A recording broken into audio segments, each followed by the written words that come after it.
Hello everyone, welcome to my channel. In today's video, we're diving into the lore of The Lord of the Rings, The Rings of Power Season 2. Specifically, we'll explore some of the biggest lore moments like Tom Bombadil, the Barrow-wights, and the Entwives. So, Rings of Power is back, and with it comes more beautiful expansions of Middle-earth. But the question is, how faithful is it to Tolkien's original work? I'll break it down episode by episode and compare it to what we know from the books. First, let's talk about the beginning of the season. We see Sauron betrayed, and it's clear the writers are using some creative license here. There's no explicit description of Sauron being attacked by Morgoth's forces, but the setting, for Odwaith, was always described as a cold, desolate place due to Morgoth's influence. So, this part fits within the gaps of Tolkien's writings, even if it's not directly from the text. Then, there's the forging of the three elven rings. Now, this is a big deviation from the books. In Tolkien's version, the elves created their rings in secret after the rings for men and dwarves were already made. In the show, the timeline and the process differ, especially with Elrond's fear of Sauron's influence, which wasn't a thing in the books. But hey, it does make for a dramatic storyline. Moving on to Nori and the Stranger, they're headed to Rhûn, which we don't know much about from Tolkien's work. Rhûn is home to the Easterlings, and there's a lot of room for creative liberties here. One cool little detail is Nori calling a branch God, which could be a reference to Gandalf, but it's still unclear who the stranger really is. Now, let's jump to the dwarves. There's tension in Khazad-dûm with the eruption of Mount Doom affecting the dwarves. In Tolkien's world, Khazad-dûm was thriving in this period, and the eruption wasn't part of the story. But the show seems to be setting up for a prosperous time ahead for the dwarves, which would align with Tolkien's writings eventually.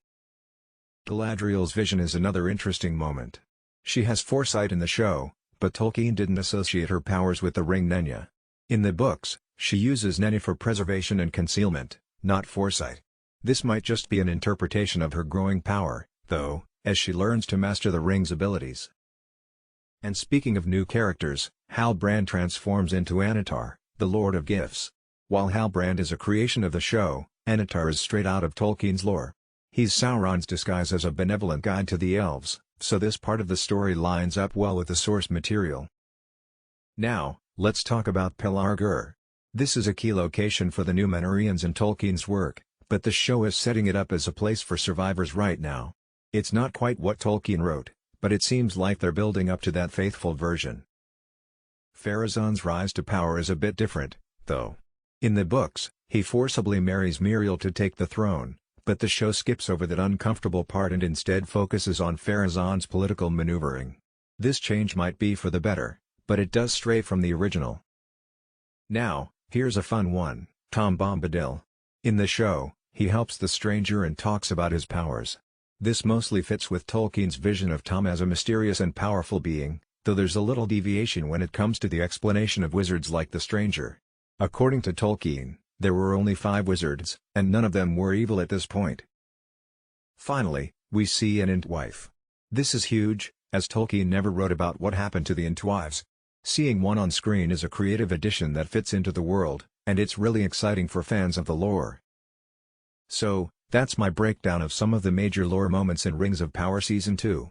Let me know in the comments what you think about these changes from Tolkien's work and how the show is shaping up so far. Thanks for watching, and don't forget to like, subscribe, and hit the notification bell for more deep dives into the Lord of the Rings universe. See you next time.